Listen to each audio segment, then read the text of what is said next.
นักขนาดนี้ได้เนาะงานลูกหลานก็คือว่าแหละมันเส้นทางก็ใกล้ได้นั่นนี่แหละไหมตู้กว่าจะไปฮอดสัญญาบุรีไปบ่ได้เพราะมันจะคันนอนในคันว่าลูกนอนให้ได้พี่น้องแต่อันนี้มันบ่ได้ตู้เย็นมันต้องได้ตังค์พี่น้องนี่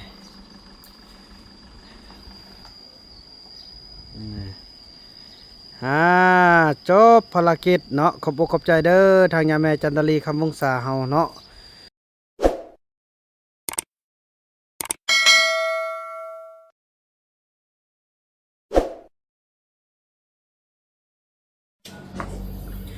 สบายดีท่านผู้ชมเนาะถือว่าคลิปนี้ก็เป็นคลิปที่พวกเฮาเนาะจะได้กะเกี่ยมในการที่ว่าคนอันเครื่องออกจากตู้เย็นเนาะถือว่าตู้เย็นของยาแม่จันทรีคำวงศาก็คือจังซี่พี่น้องเลยก็คือว่าพวกเฮาจะได้อยู่ในฮอตเดือน7เนาะฮอตเดือน7ฉะนั้นแล้วก็เบาน้ำก็ขึ้นลงจังซี่แหละพี่น้องพบไปพุ่นตัวมาพี่เมื่ออื่นเฮาก็จะได้ไปกวดเบิ่งไอ้บุญคำหลังจากกวดแล้วบางเทื่อก็คำว่าเดือนนึงมาเทื่อนึงเฮาก็จะได้เอาเซาลี่เอาเบาเฟืองขึ้นไปพุ่นเนาะฉะนั้นตู้เย็นนี้พี่น้องก็ถือว่ายาแม่จันทรีคำวงศาเพิ่นก็มอบให้บ่าวบุญนำและสนุกนั่นแหละแต่ว่าระยะทางพี่น้องเนาะระยะทางมันก็ถือว่าไกลแล้วก็ขึ้นภูลงห้วยการเคลื่อนย้ายมันก็ค่อนข้างจะยากพี่น้องเนาะถือว่าขอบอกขอบใจนำทางยาแม่จันทรีคำวงศาเฮาเนาะที่ว่าได้มอบตู้เย็นให้บ่าวบุญนำและสนุกไปใช้อยู่บ้านอยู่เฮือนแต่ว่าจะเป็นอีหลีเอาไปบ่ได้เนาะก็คือระยะทางมันไกลคือว่าไปโอ้พี่น้องผู้เนาะผู้เคาะหรือว่าผู้ใหญ่อยู่สนคามถ้าว่าท่านได้ฮู้ท่านใดที่ว่าได้เที่ยวไปเที่ยวมาก็อาจจะฮู้สูงอีหลีพี่น้องเนาะคือแล้วก็คดเคี้ยวยังต่างฉะนั้นการเคลื่อนย้ายกันยากอีหลีพี่น้องฉะนั้นก็ได้ลงทางยาแม่จันทรีคำวงศาแล้วก็มีแต่ว่าจะมอบให้ทางล้านของเพิ่นอยู่ทางนครหลวงวิจันทร์เอารถมาเอาแล้วก็ไปไว้อาศัยอยู่บ้านอยู่เฮือนเพิ่นเอาเนาะว่าการเดินทางมันยากอีหลีพี่น้องก็สุดที่อยากได้เนาะก็ขอบอกขอบใจทางยาแม่หลายๆเนาะที่ได้เป็นทุกอย่างให้แต่ก็นั่นแหละบางอย่างเขาก็เอากลับบ่ได้ย้อนว่าระยะทางมันก็ความรับประกันมันบ่มีเนาะมาเบิ่งกันว่ามียังไงจะได้เริ่มคนออกก็ได้พี่น้องเนาะก็เบิ่งกดไฟเนาะมาไฟนี่พี่น้องเนาะได้คนออกก่อนมานี่นอกแล้วอันนี้ของน้องเทพเอาไว้เด้อแบบนี้ทำนี่ก็กินอ่ะตัวทุกอย่างเนาะมาเบิ่งกินนี่ไรเนาะทุกอย่างยังปกติเนาะทุกอย่างยังใช้ได้ปกติเพราะว่าตัวนี้ยังเย็นพวกจะเสียบก่อนเนาะจะเสียบไฟให้เบิ่งบางท่านบ่ได้ว่าโอ้เป็ดตู้เฮ็ดโป๊ดเฮ็ดเป้ยังไงเห็นเนาะพอยานมันจะมีปัญหายันไม่ได้ไฟไม่ได้เดือนเป้ยันเลยเนี่ยพี่น้อยเนาะตัวเย็นยังโอเคยังปกติทุกอย่างเนาะนี่โทรศัพท์นี่ก็ถือว่าโบมียังละเอาออกหมดละอันนี้เป็นบอลผลิตน้ำแข็งเนาะยังต่างนี่ทั่วพอซื้อนี่บ่ฮอดเดือนนะที่ไอ้เฟืองเนาะนี่ทุกอย่างก็ยังไม่เอี่ยมเนาะเท่าก็จะได้คนออกนี่ยังหงยังทุกอย่างพุ่นเนาะจุดแข้งเลยพี่น้องความมันเย็นเนาะนี่อันนี้ก็จะได้ออกหมดเนาะคนออกบ้านนี่นี่ทุกอย่างก็จะได้คนออกหมดเนาะบอกจะได้อันทอดไฟก่อนบ้านนี่ทอดไฟกันเนาะ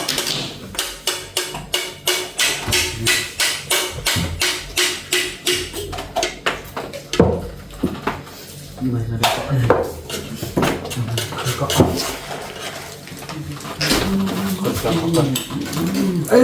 ี่แหละพี่น้องเอ้ยทุกสิ่งทุกอย่างบ่มีหยังแน่นอนเนาะก็คือว่าการเฮาต้องนำทันกับเหตุการณ์เวลาของมันเนาะอันนี้แหละพี่น้องเอ้ย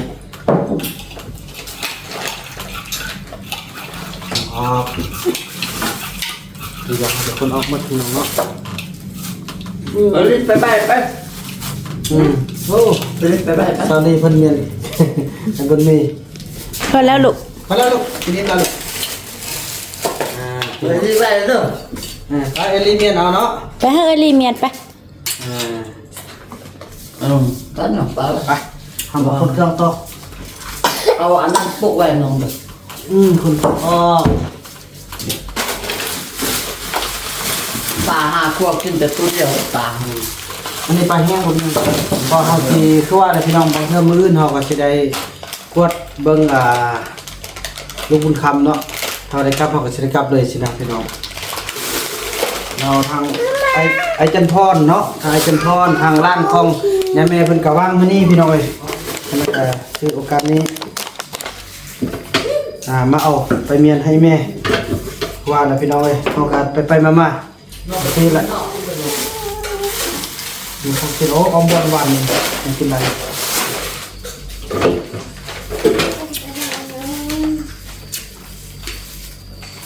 มันขึ้นไหนแล้ว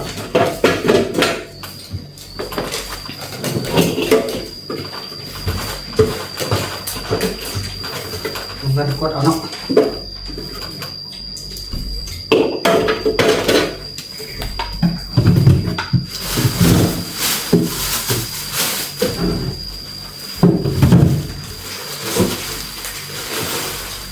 โอเคมันหมดแล้วบ่อะไรเสื่อม เนาะ เขาส่งคนหายกสิได้บอก ได้ เฮ้ยกไปบ้านนอกเลยครับมาเป็นบ้านมันง่ายโอ้ เบาไอ้ส่วนที่เอา นอกค่อยเซ็ตเอามา คอยตู้สุด จอดเอาไปเอามาไว้มัดละเอาไปวันนี้เอาไปมีแต่ว่าจะไปซื้อของกินแบบให้มันกลุ่มประมาณข้ามขาบเนาะเสาช่วยแรงมากินแต่ละมือเอาไป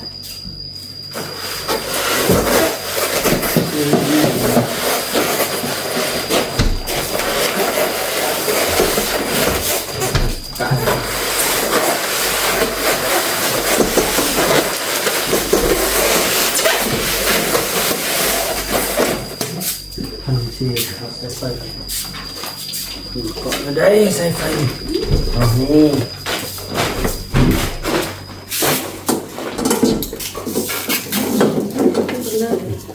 ไข่ตัวนี่ดีกว่า โยกนี่ยกตังค์ได้พอบ่นอนเด็ดขาดเด้อ ออกมาแม่ไอ้บุญมีนะออกมา คอยอยู่คอยมีห้องคือเลยเนาะเนาะ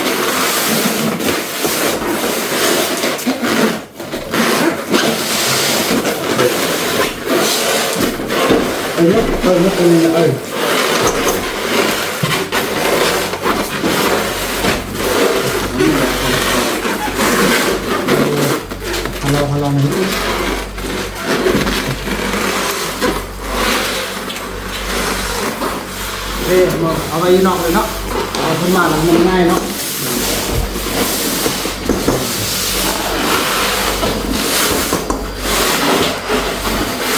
อันนั้นมันเป็นเท่าไหร่เพราะว่ามันจะเอาไปเช็คดูแลขึ้นเด้อเอาปะเอาอยู่นอกเอาทางนี้เอาปะคอยเด้อก็ยังมาเด้อไปเฮ็ดแบบเมื่อกี้นี่แหละไอ้เจ้าทุกท่าน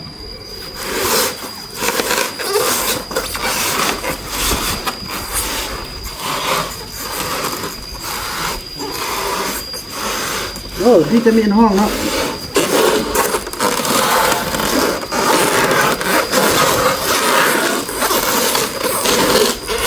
โอเคพันนี้ก็ได้เอาพอบ่ล้มพอมาเซ็กเบิ้งให้น้องเลยโอ้ยังเย็นอยู่นี่เนาะคือว่าตอนนี้กาทางเขาออกมาปะอยู่นอกไปที่เรียบร้อยนี่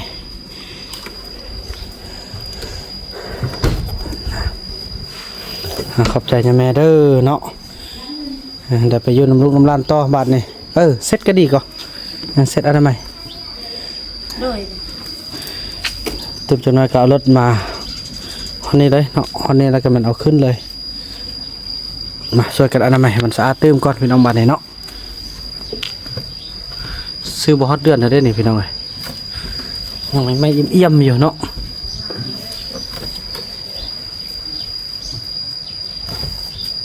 โอเคครับเป็นนี่จะได้เนาะ จะแก้ โอ้บุกเก็ตน้องบุกเก็ตแหละจะนั่งเซ็ตเอา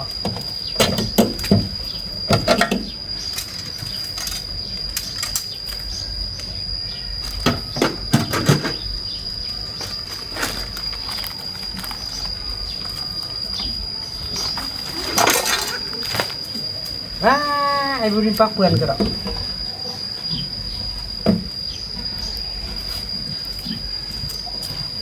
ไอ้บุญมีกระเซ็ตช่วยหน่อย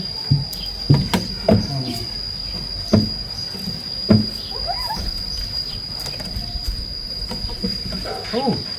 มันมีกระช่วย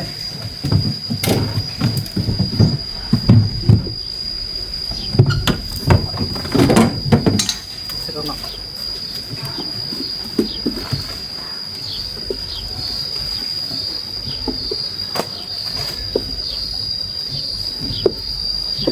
มันไม่ขอดเลย ไอ้บุญมีเซ็ตน้ำ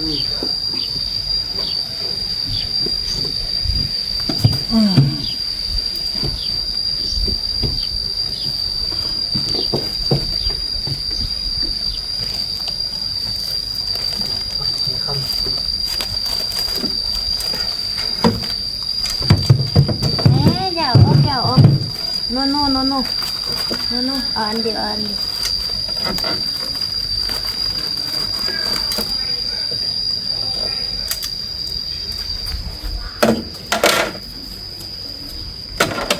นั่นแล้วมาแล้ว สำเร็จแล้วไอ้บุญมีถือว่าตอนนี้อนามัยสำเร็จแล้วโอ้เปื้อนฮะไอ้บุญมีนี่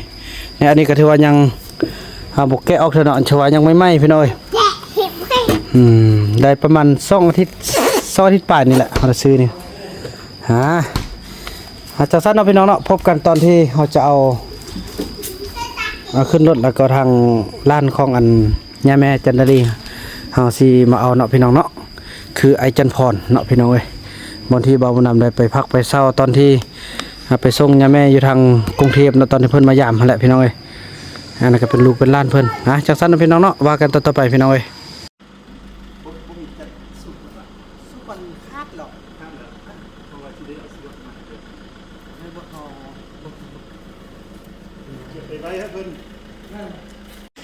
โอเคพี่น้องตอนนี้ก็ถือว่าทางไอ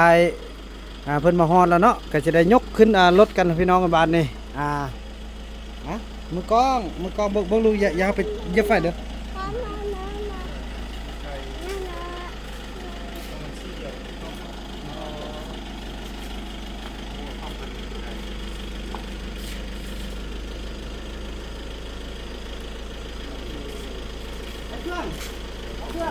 มันจะเปิดน้องมือแหละเอาต้องให้ตังนี่แหละ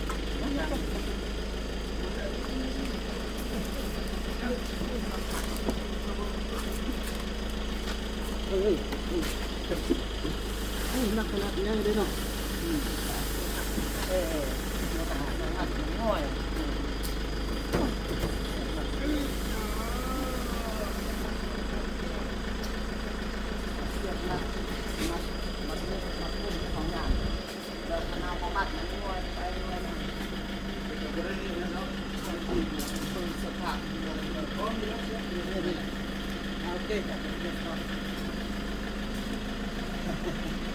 เวทกันเท่านั้นนะ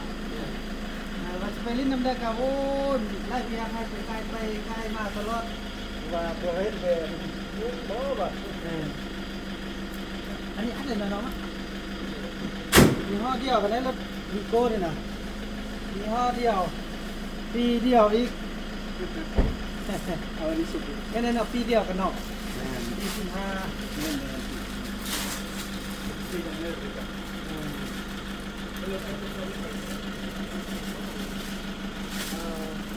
น่าจะสุดใจอยู่บ้างเล่นเลยครับพี่ลุงนั่นลูก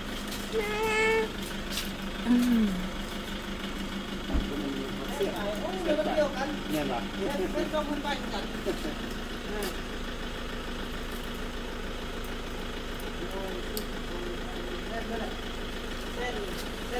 เส้น2คนไปกัน เออ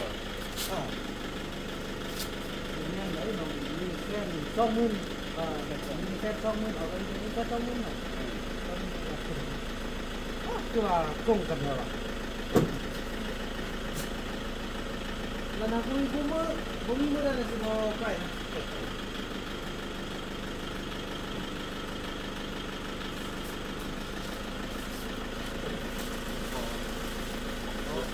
อันนั้นเป็นเพิ่นเลยนะ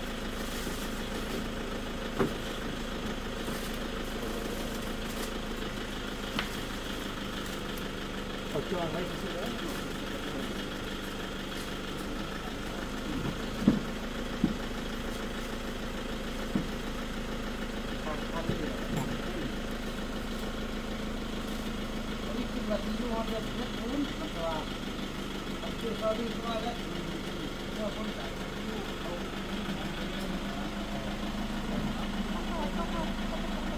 ครับครับครับ ตังไปเลยนะครับ ครับ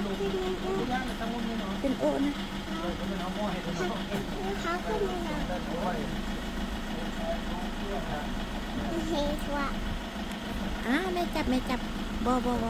ว่าสิว่าได้เห็นพ่อป่ะดูพ่อ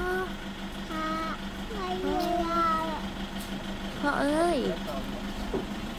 พ่ออยู่ไหน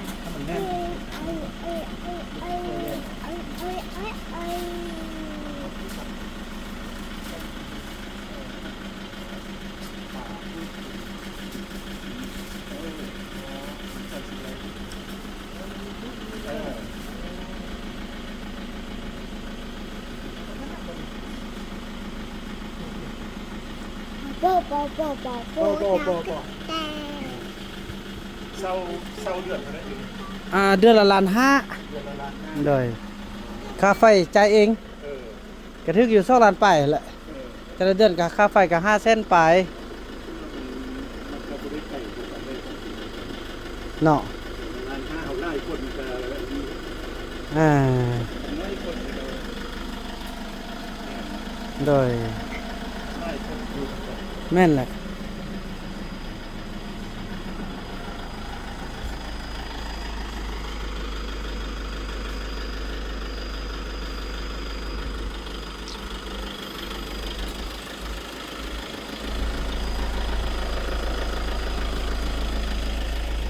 ปีเดียวกันรถนี่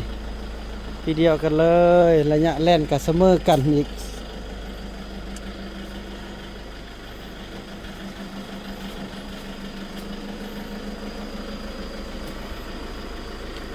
อันบอกกินข้าวกินน้ำก่อนอ่ะ โอ้นั่น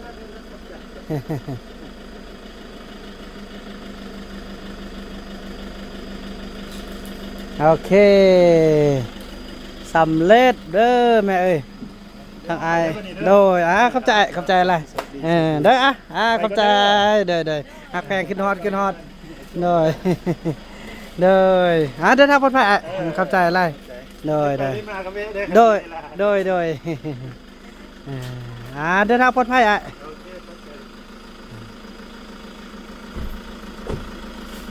พี่น้องเอ้ยกลับไปอยู่น้ำเพิ่นเด้อบาทนี่ลูกหลานก็คือว่าแหละมันเส้นทางก็ใกล้ได้นั่นนี่แหละไหมตู้กว่าจะไปฮอดสัญญาบุรีไปบ่ได้เพราะมันจะคันนอนในคันว่าล่วงนอนให้ได้พี่น้องแต่อันนี้มันบ่ได้ตู้เย็นมันต้องได้ตังค์พี่น้องเอ้ยนี่เงียบเลยพี่น้องเนาะแต่ก็อยู่ในเมืองก็บ่มีปัญหานี่โอเคละเพิ่นก็ขับรถเก่งได้จันพรเฮานี่สุดยอดเลยขับรถนะ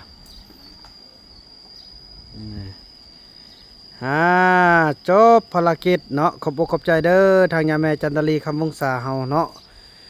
ขอให้อยู่ดีมีแห้งเจริญร่ำรวยเด้อแม่เด้อเนาะกินอย่าสะบกจกอย่าสะแห้งช่วยเหลือลูกหลานช่วยเหลือเผ่าทองเหลืองแล้วก็ช่วยเหลือทุกคนที่แม่ช่วยเหลือ ก็ขอให้แม่ได้กลับขึ้นมาเป็นร้อยเท่าพันเท่าขอให้มีสุขกายสุขใจขอให้มีความสุขความเจริญทุกประการด้วยเนาะถือว่าคลิปนี้บ่าวบุญนำจะขออนุญาตจบคลิปซ้ำนี้ก่อนแล้วก็ว่ากันใหม่ในคลิปต่อไปคลิปนี้บ่าวบุญนำก็ขอคำว่าสบายดี